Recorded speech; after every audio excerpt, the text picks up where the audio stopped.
Welcome to the Art of Badassery, where I explore what it takes to live life on your own terms, break free from the status quo, and unleash your inner badass. Whether you're a rebel at heart or simply seeking inspiration to step outside your comfort zone, this podcast is for you. I'm your host, Mahara Wayman, and each week I dive into the stories, insights, and strategies of those who have mastered the art of badassery and are living life to the fullest. They smile when no one is looking. Welcome to another exhilarating episode of the Art of Badassery podcast. I'm your host, Mahara Wayman, and today's show promises to be an extraordinary journey into resilience, transformation, and the incredible power of the human spirit. My guest today is a true embodiment of strength and courage, Chana Studley. Hailing originally from the UK and a graduate of the prestigious Manchester University, Chana's life has been a tapestry of remarkable experiences. Her journey is unique, from living in the heart of Hollywood to currently calling Jerusalem home. In the 1980s, Chana faced 3 harrowing and violent attacks that left her with severe injuries and crippling PTSD, resulting in years of unbearable anxiety and stress. But then, something truly miraculous happened. It was as if her brain rewired itself, and amidst the turmoil, she found unexpected inner tranquility. So, driven by this transformation, she embarked on an awe-inspiring path, dedicating the last 3 decades to helping others recover from trauma, chronic pain, and physical afflictions. As a trained counselor, Chana's compassion and insight have touched countless lives, guiding them towards healing and resilience. But that's not everything. Her story is a tale of versatility and accomplishment. For 2 decades, she played a pivotal role in Hollywood, creating mesmerizing special effects in major motion pictures, including the Academy Award-winning film Babe. She is not just a counselor and special effects wizard, though. She's also a certified life coach, a 3 principles practitioner, and a World Health Organization psychological first responder. With a diploma in psychology, she's a true mental and emotional well-being expert. But beyond her professional achievements, she's also a sought-after speaker at conferences, universities, and community events. She is a published author with 3 books that inspire and uplift. So guys, get your favorite drink, fasten your mental seatbelts. We are going to delve into this beautiful and remarkable journey of my guest, Chana Studley. Welcome to the show. Wow, thank you so much. What a nice introduction. You know what? I love what I do. I really do. And I think it's one of the things that underlines this idea of being badass is that we really truly we love who we are and we love what we do. So let's jump into your story. Wow, you've moved around a lot. When did you leave the UK? And did you go from the UK to the States, or was there anything else in between? Yeah, I left the UK probably 30 years ago, and I went to Australia first for 6 months, which is where we filmed Babe. And so we're out in a field for 6 months in the rain. And then I moved to San Francisco and then down to Los Angeles. Yeah, so I was in LA for about 16 years working in the movies. Yeah. Was it what you expected? Yeah, I guess so. I mean, it's not something I dreamed of, funnily enough. I didn't grow up thinking, oh, I want to work in the movies. I didn't even know of such a thing. I mean, my career was called Fur and Feathers on my green card. Right? Who knew you could have a career in fur and feathers? You know, so it wasn't really on the list of careers in, when you're in high school. Um, so I kind of fell into it, which is how most people, get into these things because they're not the kind of jobs that get advertised. So I started out in the theatre in London doing props and costumes for like big West End shows and the Royal Shakespeare Company and the BBC and things like that. And then I met a woman who was just starting a movie, and that was a rare opportunity, in London. So the first Flintstones movie was my first movie. She taught me how to do a lot of the techniques, and then she went off to LA to do all the filming. And just after all these experienced people left, Jim Henson, who I was working for, we got Babe, and so they had to bring all the experienced people back, and I was sent to LA to replace 14 people and supervise all the creatures on Flintstones for the rest of the 3 months of filming. So I'd been on TV sets before, but I'd never been on a movie set before. So it was like I was the expert who was flown in from London, and I did not know what I was doing. So I talk about winging it. And I'm there working with all the crew who had just come off Jurassic Park. I'm with Steven Spielberg and Elizabeth Taylor. This is my first movie. Talk about thrown in the deep end. And I just I had to, get on with it. And I did it. And I came back to London and got on the next crew. And then we ended up in Australia doing Babe. So yeah, it was very exciting and a lot of fun. And I loved it. I want to go back to that phrase, what you just said, which is I just had to get on with it, because truly there are people that would have been thrown into a situation like that and they would have just crawled under the table or said, I'm sorry, there's been a bit of a misunderstanding. Like, I'm here to just get you guys, whatever. So what Yeah. was it? What did you do to dig deep and actually, go through with this? Yeah, it's a great question. The moment when I really had to do that was if anybody saw the movie, there's a scene where Elizabeth Taylor is held in the mouth of a dinosaur, right? And she's like this being held in the dinosaur, but you can't put Ms. Taylor on her side dangling a Of course dinosaur not. because they filmed it on its side. So she's standing on a box and the dinosaur's head's on its side, the illusions of Hollywood. But the dinosaur had a big rip in its nose. It's made of silicon, right? And one of my first jobs was I was told by the AD, the dinosaur is needs fixing. It's on another soundstage at Universal Studios. Go fix it because we're filming it tomorrow. I'm like, okay. Now I hadn't even seen this dinosaur before. I made the birds, in the movie. So I go over to stage 27, Universal Studios, and all of the rigging crew from Jurassic Park are standing there. These men who've been in, the film business forever, seasoned professionals, are standing there and they're going to watch the expert who's flown in from London. I was 27 years old and I went and looked. The dinosaur is massive, it's bigger than me, and it's got a big rip in its nose. And my colleagues who had left a repair box, and I looked in it and there was some glue, there was some paint, there was some scraps of silicone, the same kind of texture. And I remember thinking, what am I going to do? And then I remembered my father taught me how to repair a punctured tire on my bicycle when I was a You were kid. going to say that. And I'm like, silicone, rubber, glue, what else could it be, right? So there was sandpaper, so I sanded down the area where the rip was. I cut a piece of latex that was the similar kind of texture. I put the contact adhesive on, and these guys are just watching me, right? And being so hot in a film studio, it dried pretty quickly. Slapped on the patch like a band-aid, right? Painted around the edges, put some talcum powder on to get rid of the glue, and they were like, oh wow, that's interesting. Yeah. Okay, great. I'm like, yeah, dude, see you tomorrow.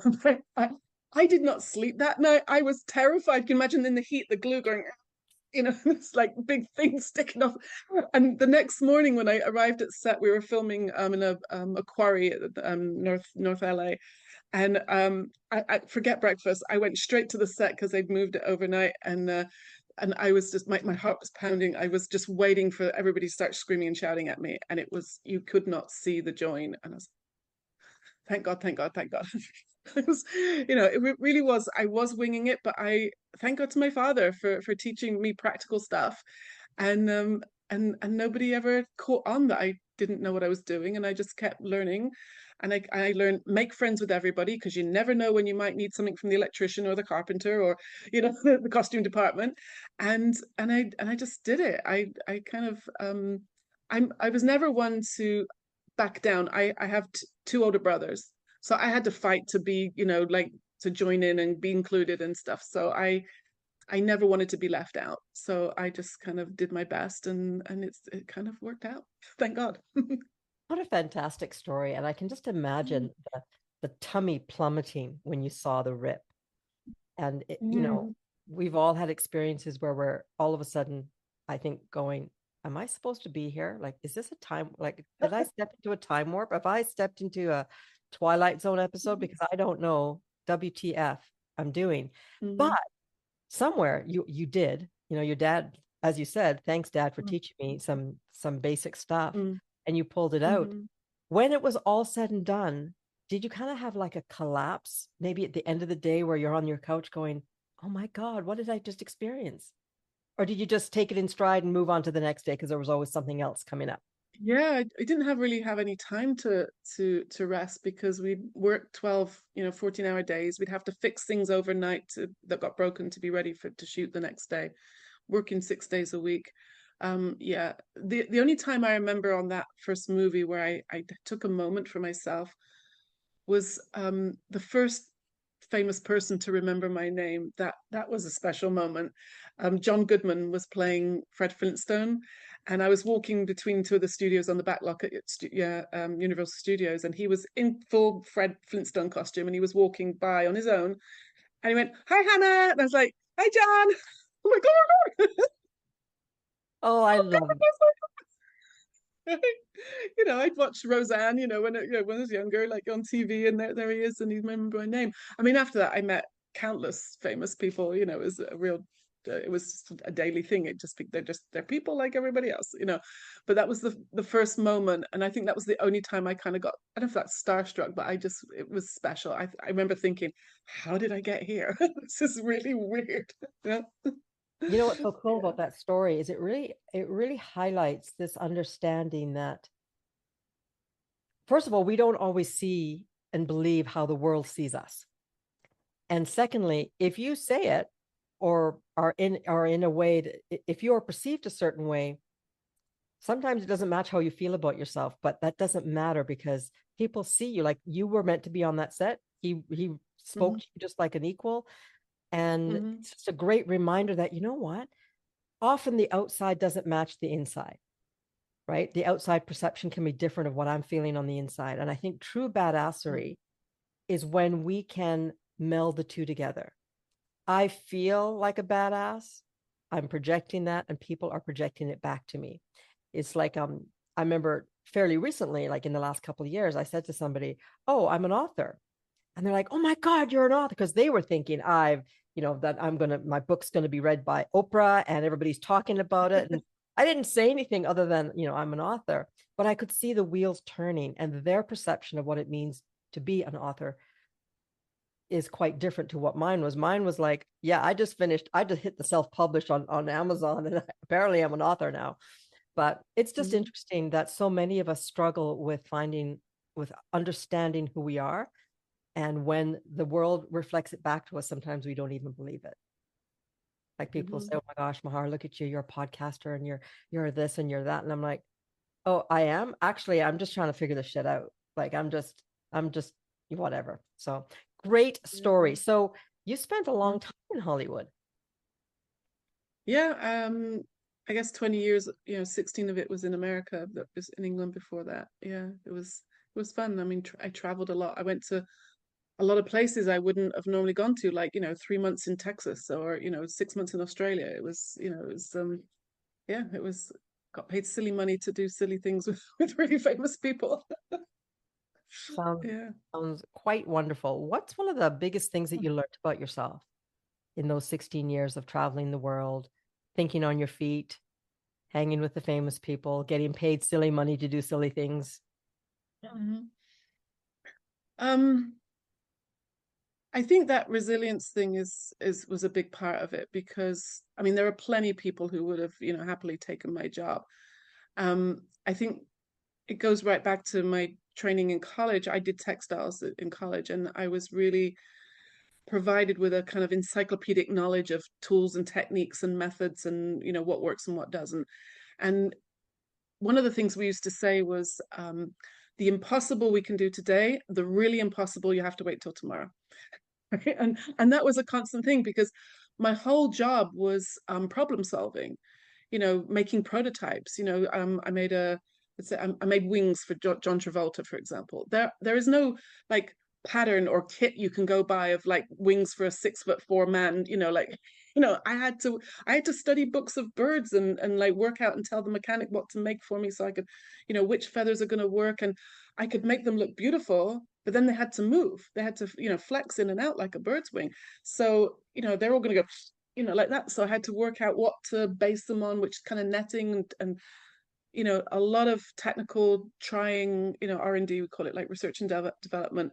And then I've got to take it with me to the location, and then it's got to work, and then, on the day it's got to work. And if it doesn't, which I had one time when it didn't, that's a story. And, it's really, everybody's looking at you, and you just gotta, you've got to be able to do it and, produce what you say you're going to. And so when they come to you and say, can you make this? And you're like, yeah, okay, I can do that for you. Or no, I can't. That's not possible. So I learned to, if it wasn't possible, I learned to say no, because later on I learned from experience that it's going to come back on me if it doesn't work. In fact, I can tell you a quick story where that happened. So the wings I made for John Travolta, I made about 4 or 5 different sets, because there's some when he's flying, supposedly, and there's some when he's, like walking or. And the first time you see him in the movie, it's called Michael. It's a silly movie about him being an angel. And so the hero shot, they call it a hero shot, the first time the main character, appears on the screen. And he's walking downstairs. He just has boxer shorts on, and the wings are glued to his skin, which I've had to glue every little feather on, which you never see. Right? And the imagine wings that are going to lift a 6-foot man off the ground. The main feathers are like, this wide. And there's no white bird in the world with feathers that long. And if there were, they're not going to let silly Hollywood people have them. Right. So I had to fabricate them out of, they're molded out of plastic and painted and to look like feathers. But they're hard, they're a little bit flexible, but they're plastic, right? So I mean, think about when you walk down some stairs with a long coat or a long skirt, it's going to drag on the steps behind you, right? So I knew as he came down the steps, these wings are going to go smash on the steps. And Nora Ephron was the director, lovely woman, she was amazing. And I said, Nora, these wings are going to smash on the steps. She goes, no, they're beautiful. They're beautiful. You did a great job. I said, I know they're beautiful, but I think they're going to, smash on the steps as he's walking down. She goes, don't worry about it. So we're going to shoot the scene, and because it's the first scene with John wearing the wings, all the big wigs from LA have flown out to Texas. They're all sitting in their, director's chairs with their names on it, whatever. And they're all sitting there waiting, and Nora shouts, "Churn!" And John walks down the steps, crash, crash, crash, crash, crash. And the sound guy comes running in with his like headphones popping off, and Nora's screaming, stop, because she's not going to take responsibility. And I'm like, yes, Nora? She's like, sit now. And I'm like, and John's upset. I mean, he was the sweetest person, but now he looks, like, and I had to take the wings off him, which have taken me like an hour to stick on him. And I literally had to cut through the middle, safety pin them up a few inches. I swear you can see the safety pins on the movie. And the first AD is screaming at me because hundreds of thousands of dollars are floating through the air while they're waiting for me to fix these things, and the feathers are like now messed up, and I, safety pin them up, stick them back on his back, and I shoot it. Nobody would know if I didn't say anything, but I was like, I remember I was doing this, I was thinking, because I couldn't say anything to her because I can't embarrass her in front of, all her bosses. And I remember then thinking, that's it. This is ridiculous. I'm going to go to Safeways and bag groceries. I don't want a job like this anymore. Because that only lasted a few minutes. And then John and I became friends again after that. So it all worked out. And Nora was one of the sweetest people. She gave me a beautiful gift at the end of the movie, a book. And because it was the first special effects movie she'd ever made. So I kind of held her hand through a lot of it. But yeah, that was one moment when I was like, I hate this, I'm out of here. But I didn't. I did it my best. Fixed it. What a great story. I mean, I've actually met John Travolta as well. I was an extra in a movie. My agent neglected to tell me that I was actually going to have to dance. I'm a dancer. I was a dancer in this movie. So I showed up. He said, "You just an extra part, just dressed like in a nightclub outfit, clubbing. You're just going to be standing in line." So I showed up with these ridiculous high heels like I would if I were a 20-year-old going to, a club. Mm-hmm. And then I was told that I had to do a little tap dance with him. And I'm like, I can't even stand in these shoes, much less tap dance in them. So somebody lent me their flat shoes, and I'm trying to tap, do a little tap, and the shoe kind of slid off. And I just thought to myself, Calgon, take me away. Like, I'm not even getting paid anything decent, like as an extra. It's just whatever, a couple $100. But I remember thinking, I just want to be swallowed up. Can I just be beamed out? I just want to, the embarrassment and just beamed out. But John was amazing. He was funny. And actually, it was the worst movie ever made. I don't even think it got released. Thank you, God. But funny story. But again, just linking this back to being a badass, when the chips are down, we find a way, right? Even if the way is to say, I'm sorry, give me 10 minutes, or I need 30 minutes to fix this, or, to course correct. That's really the sign of being badass, is when you can go, okay, time to step up, right? Right. Yeah. Nice story. Nice story. So after Hollywood, you moved to where? To Israel. I'm here in Jerusalem right now. Been here 14 years now. Yeah. Awesome. Talk to us about this. I mentioned it in your introduction that you had some tragic events happen. And as you were sitting, trying to sort of navigate your way through this, your body, your brain kind of took over and did some work on its own. If that's I'm not sure if that's the right way to explain it, but can we talk about that a bit? Because that's pretty magnificent, no matter how you cut it. Yeah. Yeah. It was in my early 20s, and I was the first time my skull was fractured in a nightclub. Some young man wanted to dance with me. I didn't know him. He was putting his hands where he shouldn't. I told him to get lost, and the last thing I remember is his hand on the back of my head, and he smashed my head into a concrete pillar. I was unconscious only for, I don't know, a minute or something, but I lost my eyesight for a day and was in the emergency room, and it was pretty scary. But I was a student, and it was kind of one of those things. It was the early 80s, I was a punk rocker, just one of the things that kind of happens. And then 3 years later, I was mugged by three men who, 6 o'clock in the evening, I was walking near my home. It was already dark because it was the winter. And they came from nowhere, slammed me on the ground, beat the living daylights out of me. I'm guessing they wanted money, which I didn't really have any in. So I really thought I was going to die. I can remember feeling the air running out of my lungs and thinking, if I can't catch another breath, I'm going to die. Or if they have a knife, I'm going to die. And the weird thing was, I had an out of body experience, which I guess is quite normal when you're going through something traumatic like that. And I could actually, I remember looking down on myself, seeing them beat me. It was quite weird. And then I, this, this was, I say, in the early 80s. So PTSD wasn't even really recognized at that moment. It just going into the DSM that time, for Vietnam soldiers and people in combat. So in Manchester, nobody knew about it. My treatment was have a cup of tea, go home and walk it off. That was really my treatment. And so for the year after that, I wasn't eating, I wasn't sleeping. I was, just probably even doing what they call self-harm today. I was punching the wall in absolute frustration and anger because I was stuck in reliving the story. And my periods actually stopped, which is quite common when someone's in, high stress, because that's a luxury. The body's very efficient, so it's, using all the finite resources it had to keep me functioning. And so my doctor sent me to a psychiatrist at the Royal Infirmary, and I remember it took me 2 panic attacks just to get there, and because I was barely leaving the house. And the psychiatrist wanted me to tell the story. So I told it the first time. And then she's like, tell me again. And I remember thinking, you stupid cow, didn't you hear it the first time? And that was her treatment back then, was tell the story. They called it flooding therapy. You tell it over and over and over and over again. And I remember thinking, but I do that at home. I need you to help me to not do that. I need out of this, and I can't find my way out. And I think I only went to 2 appointments because I thought I just wasn't worth it. The panic of just leaving the house and getting there was not worth what she was offering. And that's the only time I ever went for professional help. So when it came up a year anniversary, I decided Manchester was the problem. I should move to London. I moved down to London, started working in the theatre, and then I was attacked again. A young boy threw a bicycle at my head whilst I was riding home from the theatre, broke my neck, and thank God not the spinal cord, but the C2 and C3, the vertebrae just below your skull were cracked through.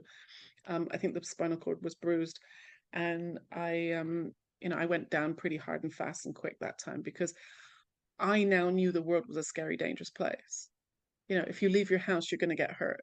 And if you said to me, "Oh, don't worry, I'll come to the park with you. We'll go to a painting class. We'll do something fun." I'm like, "No, no, no," because I had police reports and X-rays to prove the world's a scary place, Yeah. right? So I knew that if I were to leave my house, I was going to get hurt. I'd be run over by a bus or something. And so I finally reached out for help, because I did train as a counselor when I was in college. So I think it took me a long time to work out, why didn't I ask for help earlier? And I think as a coach or a counselor, I was kind of thinking, and all that stuff in Hollywood, which actually came afterwards, but it was like I had this way of thinking that I should be able to handle this. I know what I'm doing. I help other people. I should be able to get through this. And so thank God, finally, I reached out to some amazing women in a crisis center, and they kind of scooped me up and helped me get back on my feet, and really helped me to use all my experiences to help other people. And the training I had, they kind of built on that and turned me into a counselor. And I'm entirely grateful to those women. And in fact, I remember one of the first things I remember one of them saying to me, she said, "Are you ready to let go of your story?" So we're going to take a short break right now, but I'll be back with my guest within 60 seconds. Ladies, unlock your inner badass and transform your life with my monthly subscription workshop. For just $47 a month, you'll have exclusive access to work closely with me, Mahara Wayman, as we dive deep into all things badass, from personal development to conquering your goals. Imagine waking up every day with confidence, purpose, and a smile that radiates your newfound strength. Take advantage of this badass opportunity and join us today at www.mindfulnesswithmahara.com and start your journey toward a happier, more confident you. Smile when no one is looking. You've earned it. And I thought, and what I heard her say was, "It didn't hurt, it didn't happen, and get over it." Right? And in my head I was screaming, "But it does hurt, and it did happen, and I can't get over it," you know. But what she said, when I calmed down and I was able to hear what she was saying, it was like all that trauma had kind of become my identity. I was the girl who was mugged 3 times. I could manipulate any conversation to get it around to me and my troubles, right? And she taught me that I'm more than my story. I'm more than what happened to me. And she helped me kind of step out of that and come back to who I really am, which is, that strong place before all those thoughts and all that remembering and all those memories, which is passing through. So, yeah, it kind of built me. I think it's funny. I'm not what happened to me, but it was very instrumental in my path of where I am now, because it's really helped me to help other people. I think, first of all, thank you for sharing your story. And I think what's so powerful in your story is the recognition that it is a story, and you got to Mm. choose what that's the relationship that you had with that story. And, Mhm. communication is it only works if you actually hear what the person is saying, right? And this is something that I'm working on Mhm. and have learned quite a bit in recent years, especially with my training, which is, just because I say it doesn't mean that they hear it. Just because I Mhm. say the sky is blue doesn't mean that my husband heard the sky is blue. Just because I say, "Oh no, we're having mac and cheese for dinner," it doesn't mean that's what the Mhm. children hear, or whatever. Mhm. That's a hard one. Mhm. I really applaud you Mhm. for being able to, in that moment, sit and give her a chance to really explain, Mhm. because that's Mhm. key, right? Learning that is key, right? Learning that we can change our Mhm. story, or we can view our story differently, or we can forgive ourselves for believing what we thought the story meant at that time. Yeah. And I think Yeah. forgiveness is a big component of that. So you are now on a mission to make a difference and help other people that have gone through this. Mm. What have you learned Mhm. about yourself now or recently in this mission? Yeah, it's funny, for that story was so real to me for so long that if anybody challenged it, it was quite threatening. But what I see now is what happened to me is, it's like I'm not in denial, but depending what state of mind I'm in, how I remember it is completely different. Like, I can tell you that story now because I'm in a fairly okay, good mood, and I can see it with understanding and even compassion. Like the guys that hurt me, it wasn't personal. They didn't know me, um, but they were doing the best they could with the thinking they had in that moment. It's not an excuse, it's an explanation. Now, if I were to tell that story from a low mood, from some kind of misery, I'm crying, you're crying, it's a disaster, right? So the facts or what actually happened, it's gone, doesn't exist anymore, but I'm not in denial about it. But how my perspective of it now is happening in this moment. So what I know now is that I can never be broken. Because if I'm in this moment where I have everything I need, that I am the real me isn't my body, isn't my career, or the books I've written or any of that stuff. I'm that place, that infinite loving energy before the formation of all these memories and thoughts. And once I started learning that thought is always moving, that it's a spiritual energy that's always moving through, that even if we have a funky thought or I remember something, sad or bad from the past, it's just passing through. I don't have to engage with it. I don't have to even listen to it if it's really negative. It's not me. It's just like a commentary, like a ticker tape of information going by. So the more I've kind of become an observer of that, I've actually found out who I really am, because I used to think I was the story and the thoughts. If I thought it, it must be true. No, it's just nonsense. They say we have, like, I don't know, 80 or 90,000 thoughts a day, probably more than that. Um, and most of it is nonsense. I've realized now that most of my thinking is completely unreliable. So it's not worth listening to.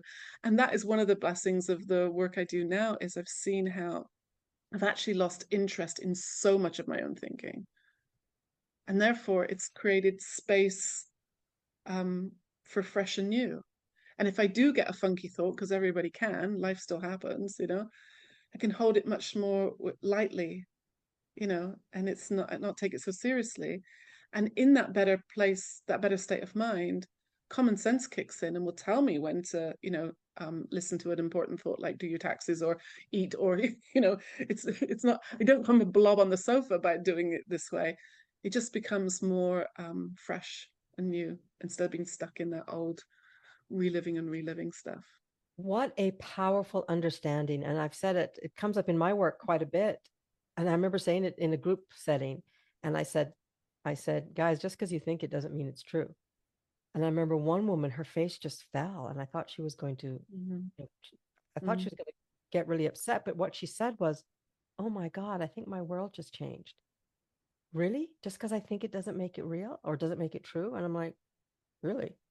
And it sparked this beautiful conversation. But to your point, Hannah, man, it takes discipline, I think, to sit quietly and let the thoughts go through, because that's not what we're used to. At least it's not what I'm used to. I'm used to questioning everything and putting my actions up as a mirror against what society has asked of me. Am I measuring up? If I don't have this thought, then who am I? Right? Because I've had a lifetime of seeing myself as this way. And if I take that away, then who am I? And to your point, I am, you are this beautiful spiritual being that has chosen to be in this body, right? I'm so much more than the shirt I'm wearing, the size I am, the house I live in. But it can be a difficult lesson to learn. Sometimes it takes real pain and tragedy to get there. Sometimes it doesn't. But thank you for sharing your story about that and recognizing that it is okay to look at life through a different lens. And often when we do, wow, everything is so much lighter. You sit up taller, you're like, wow, I love the day. It's raining, it's all good. Like it really is, it can be just like that, Yep, an really instant can. change. Beautiful. Mm-hmm. Mm-hmm. Can we talk about your books? Yeah, please. Tell me about Mm-hmm. your books. Yeah, my books are novels, which is still kind of makes me smile, because I hadn't written anything since high school. So when I started writing about 6 years ago now, I think the first one came out. They say everybody has one book in them, one novel in them. And so for a while, people have been saying to me, oh, you should write a book about your Hollywood, adventures, or you should write a book about your trauma, or you should write a book about, living in different countries, all the things you've done. And so I kind of thought, yeah, okay, I'll do that. But I'm not a writer, right? This is another story. I'm not a writer. I can't even spell. In England, we take exams in each subject when you're 16. I took mine 4 times in English language, and I got 4 Ds. Right? So I knew I had other talents, like in my hands and being creative, but I never saw myself as an academic person. So when I wrote the first book, I didn't tell anyone. I didn't tell a single person. I just wrote it on my computer. And then I have a friend here who's a book developer. And so I told her, I confided in her one day, I said, I've written something. I'd like you to look at it, but it's probably terrible. So please be nice to me when you tell me I'm wasting my time, right? I really begged her to be gentle with me. Right? And I remember when I was, she said, yeah, send it over. So it was on Google Docs or something. And so I remember looking at the computer and I'm going to press send, and I tell you, it was one of the hardest things I've ever done, much harder than all that Hollywood stuff, because I'm about to, I don't know, I felt so vulnerable, Mm. Because, part of you wants to be imagining your book tour, what you're going to wear on your book tour, and your prizes you're going to get. And the other one's thinking, is it crap? Who am I kidding? So I just thought, okay, just press send. And a couple of days later, she said, I read the first couple of chapters. She said, it's really good. She said, it needs work, but I want to work on it with you. And so she guided me and helped me do some stuff. And I put everything I had into that first book because I thought it was going to be the only book I write. I put all my juicy Hollywood stories in, Dancing with John Travolta, like all the trauma and the, the getting up. But I wrote it with, I used my stories, but for another character. I called her Deborah. She's like an alter ego. So she does all the suffering and the searching and the happy ending. And then I still had it on a manuscript. So a lot of the psychological ideas that I share with my clients, I wanted another friend to read it just to make sure I'd kind of got the presentation of it correct. So I took it over to my friend's house. I think it was a Thursday night, and I dropped it off for her to read and give me some feedback before I published it. And Friday morning, I woke up with the idea for 4 or 5 more books. It was almost painful. It was like boom, boom, boom, boom, boom. It was, and I was like, oh, what am I gonna do? And I just saw all these stories, and it was like a fountain had been switched on. And I think once I got past that idea, I'm not a writer, it just like the fountain was released and off it went.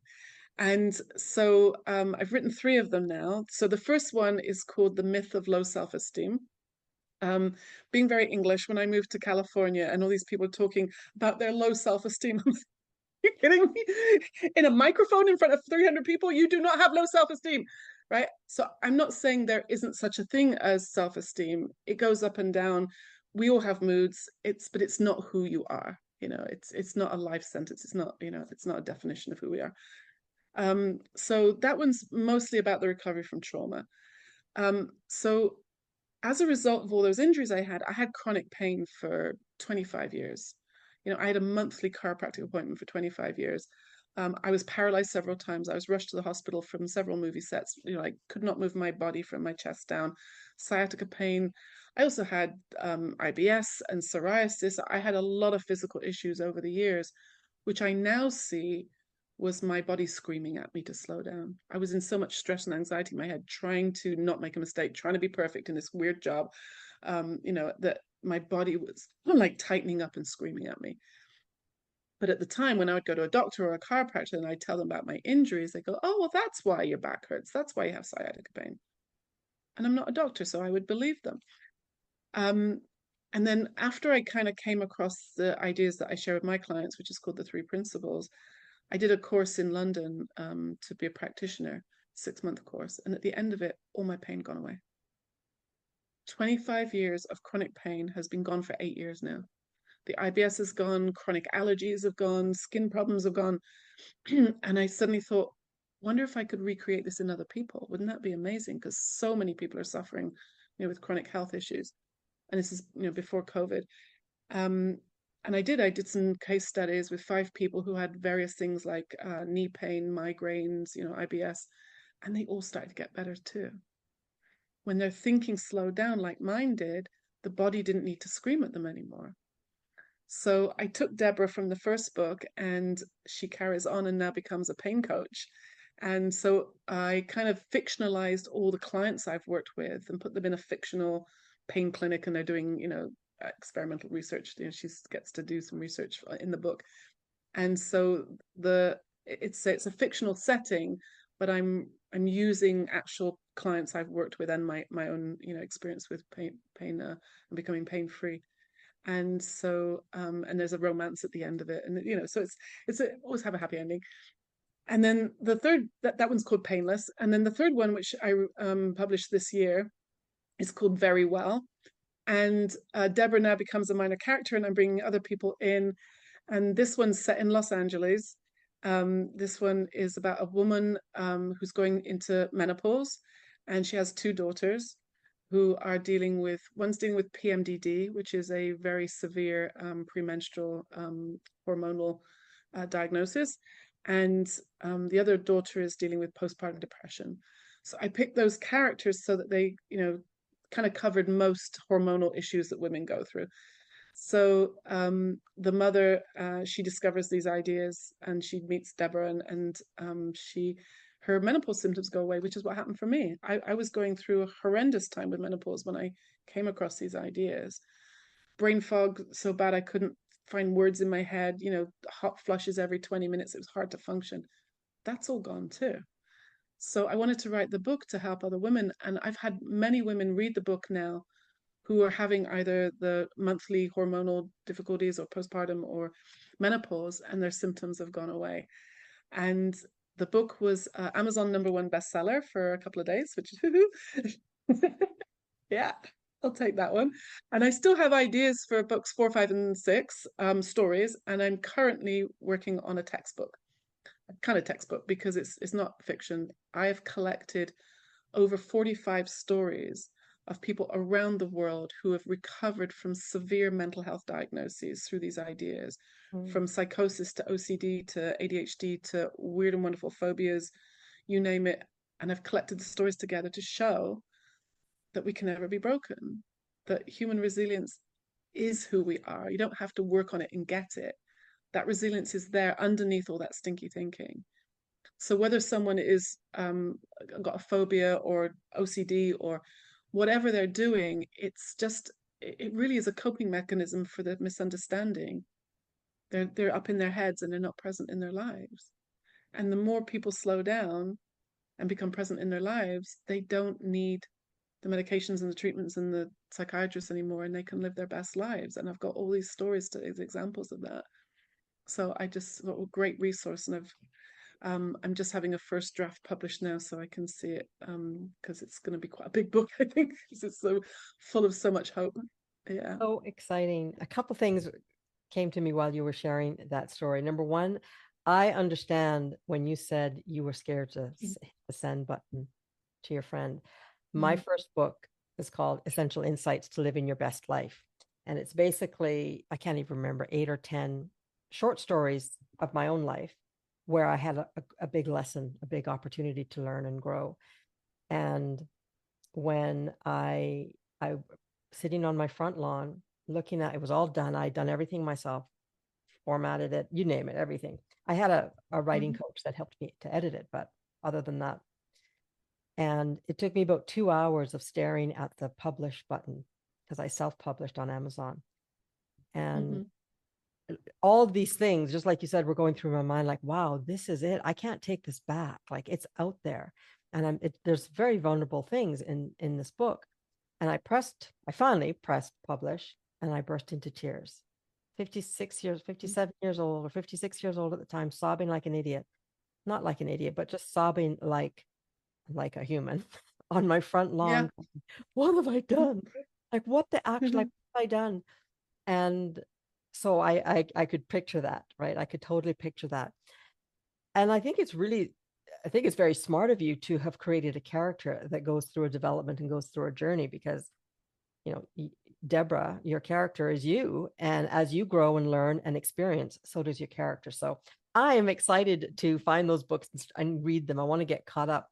But I have to Yeah. ask, the three principles, is that you came up with the three principles, or is this based on something that you've done or read or experienced yourself? Could we talk about that for Um, us? yeah, thank you.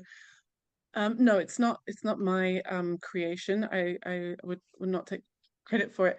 Three principles is a new paradigm in psychology that's been around for about 30 years. A man called Sydney Banks had what you could call an enlightenment experience. He was originally from Scotland and ended up in Canada, in Vancouver. And the story goes, it was the 70s. Everybody was searching, for enlightenment, and people were, fleeing across the border from America to avoid the Vietnam draft. And so, these hippies were hanging out and, tuning out and all this kind of stuff.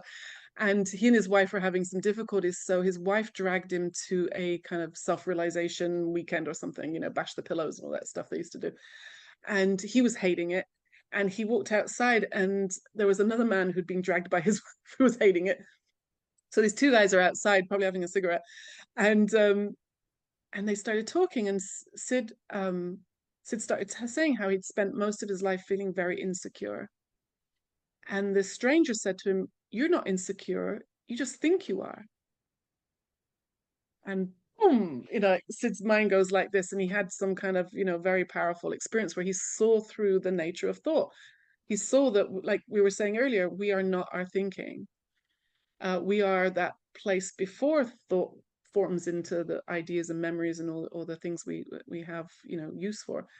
And he really changed. And apparently he said to his wife, maybe we should pack our bags because we're not going to be living here in this little island just off Vancouver. We're going to be traveling the world and helping people. And he actually ended up writing 6 books. He apparently 100 people a day were coming off the ferry just to hear him speak in those first few weeks. He ended up teaching at MIT. I mean, this guy had like an 8th grade education, and MIT kept bringing him back to teach the physicists. He had there was a Sydney Banks Institute at Virginia University for a while. And it's now spread to hundreds of thousands of people around the world. It's a huge community now. There's a conference in London every year with, thousands of people go. And if you're thinking, how come I haven't heard of this? Like, that's what I thought when I first discovered, like, how come I never heard of this before? Because I got stuck in the self-help aisle at the bookstore like everybody else. And I'd done the Enneagram and Course in Miracles, and I'd done so much, and I thought I'd tried it all. And what made this different for me was that I knew the problem was in my thinking. I knew the problem wasn't out there anymore. I'd done enough kind of personal work and transformational work to know that not, the football team or the music or the boyfriend is not creating, how I feel. I knew it. I knew it was my thinking about that. But I thought I had to do something about my thinking. And I had a kit of tools like expressive writing and meditation, and I was doing Pilates and yoga.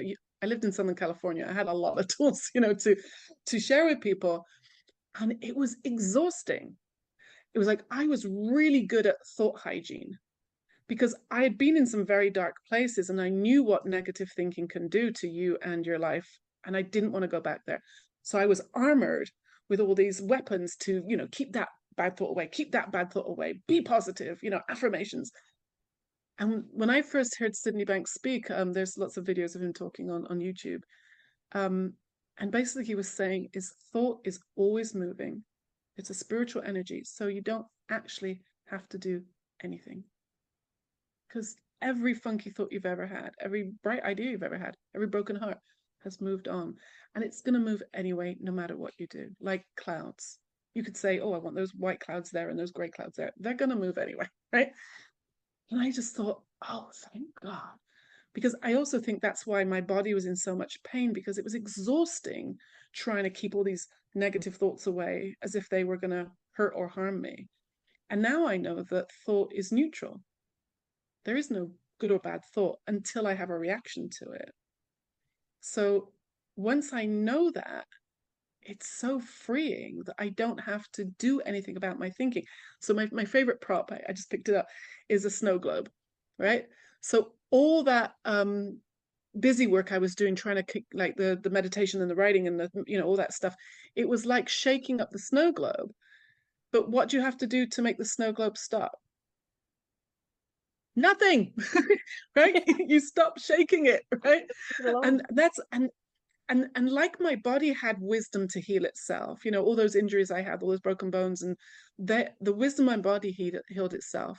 And when I was writing my second book, I suddenly this big insight. I thought, whatever creative wisdom, loving intelligence there is that runs the universe, whatever you want to call that, if it created my body with a healing system, why wouldn't it have created my mind with a healing system? It did. And if we just have the patience to slow down, and I don't think you have to, I don't meditate. I used to, but before I don't even have to meditate anymore. Just the understanding and the insight that we are healthy, we have innate health, we have innate resilience, we cannot be broken. I can get caught up in some stinky thinking sometimes, but it's an illusion. Like my work in Hollywood was all about, illusions. My mind has a better special effects department than anything, me or Steven Spielberg could come up with. And so when I know it's just an illusion and it's just passing through, I don't have to take it seriously. I don't have to get upset about it.